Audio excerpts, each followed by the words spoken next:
Everyone, good afternoon. তো নিয়ে চলে এলাম এখন দুপুর থেকে নতুন একটা ব্লগ। তো তোমরা সবাই কেমন আছো? আশা করি সবাই সুস্থ আছো, ভালো আছো, আর আমিও ভালো আছি। তো এখন থেকে আমি আমার ব্লগটা স্টার্ট করছি। আজকে সকাল থেকে ব্লগটা দিইনি, তার কারণ আছে। তো আমি এখন থেকে আমার ব্লগটা স্টার্ট করছি। আর আমি কালকে পার্লারে গেছিলাম, তোমাদেরকে তো গতকালের ব্লগে বলেইছি নেল এক্সটেনশন করেছি, সেটা দেখালাম না, অন্য একটা ব্লগে ডিটেলসে দেখিয়ে দেবো আমি, তখন সব কিছু ঠিকঠাক বলবো। আর এখন আমি রেডি হব, আমার সমস্ত ড্রেস সমস্ত কিছু কসমেটিক্স আরে বার করা কমপ্লিট। তো এবার আমি রেডি হতে যাচ্ছি, তার আগে আমি ব্লগটা স্টার্ট করে দিলাম। তো আজকের ব্লগটা পুরোপুরি দেখতে থাকো, আশা করি ভালো লাগবে, স্কিপ করবে না, তাহলে কিন্তু কেউ কিছুই বুঝতে পারবে না ব্লগটা। তো ব্লগটা দেখতে থাকো, আমি এখন রেডি হয়ে তারপর আবার তোমাদের কাছে ফিরে আসছি। বাড়ি থেকে বেরিয়ে তো আমি রেডি হব বলে রেডি হতে গেলাম। বাড়ি থেকে বেরিয়ে ডাইরেক্ট দৌড়ে দৌড়ে ট্রেন ধরলাম। আমাদের 3:05 ট্রেন ছিল, ট্রেনটা ধরে এসে বালিগঞ্জে নামলাম। বালিগঞ্জ থেকে তো রীতিমতো যুদ্ধ করে ট্রেনে উঠলাম। ট্রেনে তো বসার জায়গা তো পাইনি, এত ভিড়, ঠেলাঠেলি করে লাস্টে ট্রেনে উঠলাম। ট্রেন থেকে এইসবে নামলাম, রেডি হয়েছিলাম কি সুন্দর করে, পুরো একদম মেরে একদম যেন পেটে বানিয়ে দিয়েছে, একদম মেরে ধরে। অবস্থা দেখো, অবস্থা পুরো বেহাল। তো এখন আমি যাচ্ছি, কোথায় যাচ্ছি, কিসের জন্য যাচ্ছি, কি আছে সবটাই তো দেখতে পাবে। ভিডিওটা পুরো কন্টিনিউ দেখো, তাহলে বুঝতে পারবে, না হলে কিছু বুঝতে পারবে না। মা এখন চলে গেল মিষ্টির দোকানে, মিষ্টি নিচ্ছে। তো ব্লগটা দেখতে থাকো। স্টেশনে ভিড় দেখেছো কিরকম?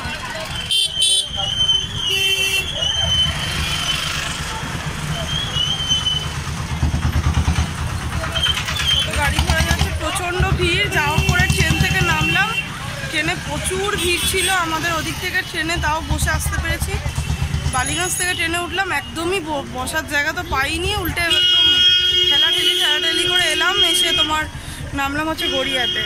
প্রচণ্ড পরিমাণে ভিড় ছিল ট্রেনে, একদম মেরে ধরে একদম আমি আর ঘর থেকে রেডি হয়ে ঘর থেকে ঝাঁক করে সে ট্রেনটা ধরলাম।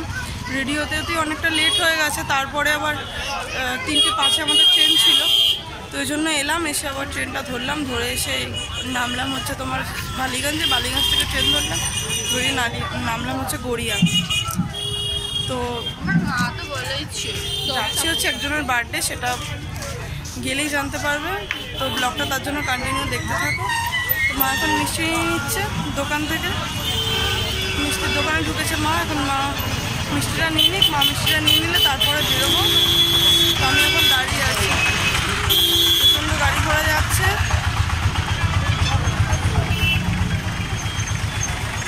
পড়েছি জানো, এত গরমের মধ্যে, তার মধ্যে প্রচণ্ড পরিমাণে গরম লাগছে। তো দেখতে থাকো ব্লগটা, তারপরে ঘরে গিয়ে কথা হচ্ছে। চলে এসেছি কাছাকাছি, আর অটোতে উঠলাম না, ওখান থেকে হেঁটেই যাচ্ছি। মা সামনে আছে, মাও যাচ্ছে, হেঁটেই যাচ্ছি। আর অটোতে উঠলাম না, 5-10 মিনিটের রাস্তা, ওই জন্য ওখান থেকে হেঁটেই চলে যাচ্ছি। আর লোকানো তো তোমাদের কাছে কিছুই নেই, আশা করি টাইটেল আর থাম্বনেল দেখে বুঝে গেছো আজকে ব্লগটা কী হতে চলেছে। তো আমি যাচ্ছি এখন মামার বাড়িতে, মামার ছেলের বার্থডে আছে, সেখানেই নিমন্ত্রণ করেছিল, সেখানেই যাচ্ছি। আর হচ্ছে তোমার যে সেদিনকার যে গেঞ্জিটা নিয়েছিলাম, ব্লগে দেখিয়েছিলাম পরশু দিনে, তো ওই ব্লগে গেঞ্জিটা মামার ছেলের জন্যই নিয়েছিলাম। আর বোনের জন্য একটা জিনিস নিয়েছি, দুটো জিনিস। তো সেগুলো ওখানে গিয়ে যখন গিফটটা দেবো তখনই তোমাদেরকে দেখাবো। তো এখন আমি যাচ্ছি আমাদের ওখান থেকে। তো আবারও বলছি, আমাদের ওখান থেকে একদম ব্লগটা স্টার্ট করতে পারিনি, যেটুকুনি দেখানোর বাড়ি থেকে জাস্ট ব্লগটা স্টার্ট করে আমি তড়িঘড়ি যাওয়া করে রেডি হয়েছি ঠিকঠাক মতন। চুলটা ছেড়ে এসেছিলাম, বালিগঞ্জ থেকে ট্রেনে উঠলাম, চুলটা আবার আমাকে বেঁধে নিতে হলো। রাস্তা দিয়ে এখন যাচ্ছি, প্রচুর পরিমাণে গাড়ি ঘোড়া যাচ্ছে। চলো ব্লগটা দেখতে থাকো, বাড়িতে গিয়ে আবার কথা হচ্ছে। চলে এলাম অলরেডি মামার বাড়ির কাছে, এবার ঢুকবো। মা পেছনে আসছে, মা চলে গেল। তো আমি এখন যাচ্ছি।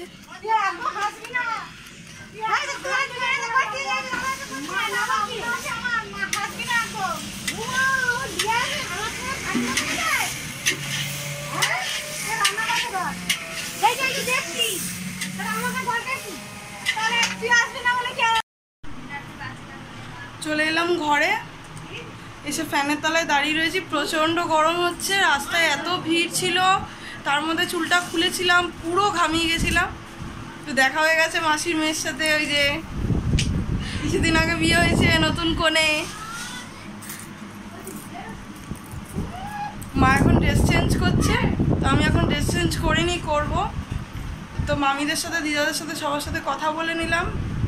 তো আবার পরে ফিরে আসছি, ব্লগটা কন্টিনিউ দেখতে থাকো। তো বন্ধুরা, আমি এখন বসে রয়েছি, গল্প করছিলাম বোনের সাথে, মাসির মেয়ের সাথে বসে বসে গল্প করছিলাম। গিফটটা নিয়ে এসেছিলাম, ওটা দিয়ে দিলাম মামির হাতে। আর বোনের জন্য নিয়েছিলাম একটা জামা, ফুল লং। তোমাদেরকে আমি ব্লগটা এন্ড করার আগে জামাটা একবার দেখানোর চেষ্টা করব, মামির থেকে নিয়ে দেখিয়ে দেব। আর বোনের জন্য একটা হেয়ার ব্যান্ড নিয়ে এসেছিলাম মামার মেয়ের জন্য, আর হচ্ছে ভাইকে দিয়েছিলাম একটা গেঞ্জি। আর হচ্ছে তোমার ওগুলো দিয়ে এসে বোনের সাথে বসে বসে গল্প করছি। ওদিকে রান্নাবান্না হচ্ছে, মাসি রান্না করছে, আর আমার বোনের শ্বশুর রান্না করছে। তো ওরা রান্নাবান্না করছে, আমি এখন বসে রয়েছি। পরেছে একটা লং ফ্রক, চেনে সবাই মেরে পরোটা করে দিয়েছে। হাসবার বিষয় নাকি, চুল ছেড়ে এসেছিলাম তো, আর অবস্থা পুরো একদম খারাপ হয়ে গেছে একদম। আর ট্রেনে একদম, আমাদের বালিগঞ্জ থেকে ট্রেনে একদম দাঁড়ানো, মানে বসার জায়গা তো পাইনি, উল্টে ঝুলতে ঝুলতে এসছি, ধারণা করতে পারবে না। আর আজকে এই ড্রেসটা পরে আমার কেমন লাগছে কমেন্টে জানাবে। চলো ভিডিওটা কন্টিনিউ দেখতে থাকো, এরপরে কি কি হবে না হবে সবই দেখতে পাবে। এখনো অনেক কিছু দেখানোর বাকি রয়েছে, তো চলো ভিডিওটা দেখতে থাকো। ওই যে বোন বসে রয়েছে, ওর সঙ্গে বসে বসে গল্প করছি এখানে আমরা দুজন। আর ওইদিকে হচ্ছে রান্না বান্না, ওইদিকে সবাই রান্না বান্না করছে। চলো ব্লগটা দেখতে থাকো, প্রচুর মজা হবে, সবটাই দেখতে পাবে। ঘোরাফেরা করছি, ভালোই মজা করছি। ভাই এখন গান চালাচ্ছে, তো ওই জন্য তার আগে ভাবলাম ভয়েসটা দিয়ে নিই, নাহলে আর তো তারপরে বাড়িতে গিয়ে নাহলে আবার ভয়েস ওভার দিতে হবে। তো দিদাদের আসছে খাট, ওই যে বালিশ, কোল বালিশ, মাথার বালিশ চলে এসছে। তো এবার আসছে খাট, দিদাদের স্টিলের খাট নিয়েছে, আসছে। দিদাদের অনেক দিনের স্বপ্ন পূরণ হচ্ছে, অনেক দিনের দিদা আমাকে তো এক্ষুনি বলছে আস্তে আস্তে আমাদের অনেক দিনের স্বপ্ন পূরণ হচ্ছে। স্টিলের খাট আসছে, গদি, সমস্ত কিছু সেট। আর হচ্ছে তোমার এই যে কোল বালিশ আর মাথার বালিশ চলে এসছে, দাদু রেখে গেল, মামা আনছে। দিদাদের অনেক দিনের স্বপ্ন ছিল। এমনি রুমটা তো অনেকটাই বড়, আর দিদাদের বাড়িতে অনেকজন মেম্বার, সব এমনি সব নিচেই বিছনা করে শুতো। এখন দিদাদের খাট আসছে, এইখানে পাতা হবে, গদিটা এদিকে সরিয়ে দেবে, এইখানটা পাতা হবে। তো সত্যিকারের কথা, মানুষের স্বপ্ন পূরণ হলে যে কি হয়, মনে যে কতটা আনন্দ হয়, সেটা যাদের হয় তারাই জানে। আর আমারও স্বপ্ন তোমরাই একদিন না একদিন পূরণ করবে। কি করবে তো এই বোনটার স্বপ্ন পূরণ। প্লিজ আমাকে একটু সাপোর্ট করো, তোমরা সাপোর্ট না করলে আমি সত্যি হতে পারবো না। তোমাদের সাপোর্ট ছাড়া আমি কিছুই না। তোমরা প্লিজ আমাকে একটু সাপোর্ট করবে, আমার পাশে থাকবে, আমি এটাই চাই। আমি সর্বদা চেষ্টা করবো ভালো ভালো কন্টেন্ট দেওয়ার, ভালো ভালো ভিডিও দেওয়ার, যাতে তোমাদেরও ভালো লাগে দেখতে। আমি এখন ঘোরাফেরা করছি, আর বাইরে রান্না হচ্ছে। এই যে আমার বার্থডে বয়, আমার ভাই, অলমোস্ট দিদাদের খাট চলে এলো। তো এবার এখনো ফিটিংস করবে, লোক আসছে। তো এই যে খাটটা নিচে রাখছে জিনিসগুলো, এখনো যে রডগুলো। তো দেখো আমি যেটা বোনকে দিয়েছি, বোন সেটা পড়েছে। কেমন লাগছে বোনকে কমেন্টে জানাবে।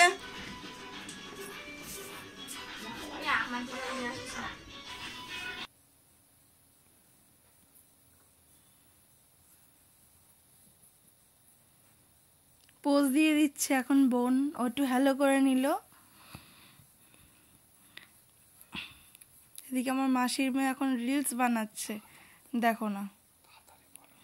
আর ওইদিকে আমার মাসির মেয়ের বর হচ্ছে তোমার বেলুন ফোলাচ্ছে। কত বেলুন দেখেছো, বেলুনের ছড়াছড়ি পুরো,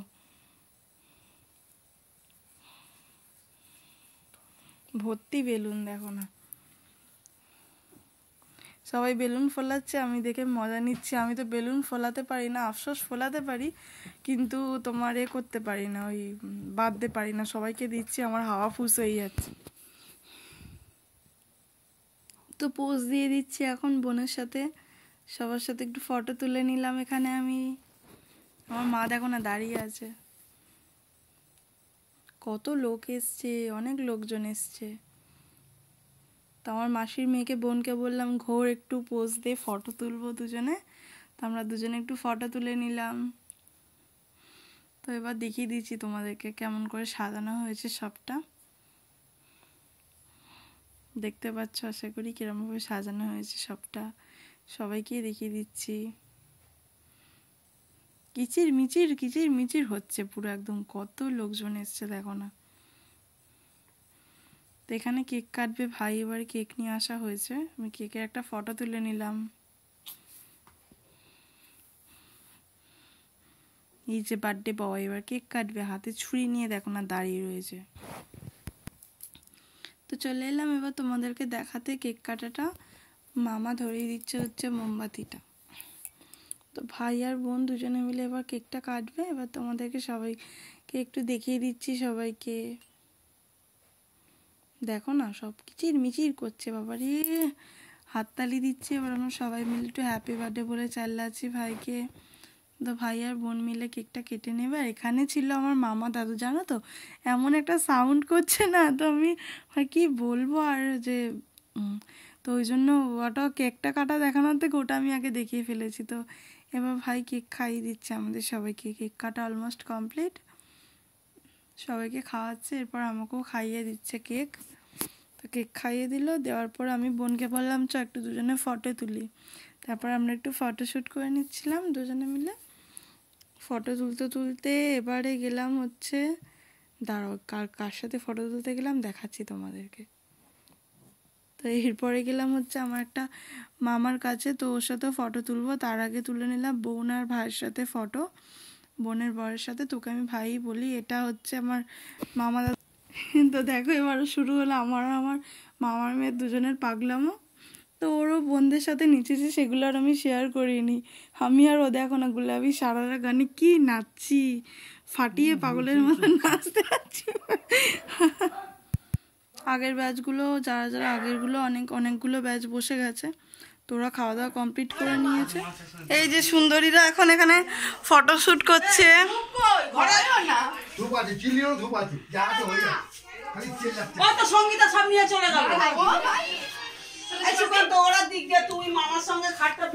তো বন্ধুরা অলমোস্ট সবাই বাইরে খেতে বসে গেছে, আমরা একটু পরে খাওয়া দাওয়া করবো বাড়ির সবাই। তো ভিডিওটা শুরু করেছি অনেক সকাল থেকেই। তো আজকের ভিডিওটা আমি এখানে এন্ড করছি, ফিরে আসছি কালকে সকালে নতুন একটা ব্লগের সঙ্গে। সবাই সুস্থ থেকো, ভালো থেকো, টাটা। আজকের ভিডিওটা ভালো লাগলে like comment share and subscribe করতে কিন্তু ভুলো না, press the bell icon. Tata.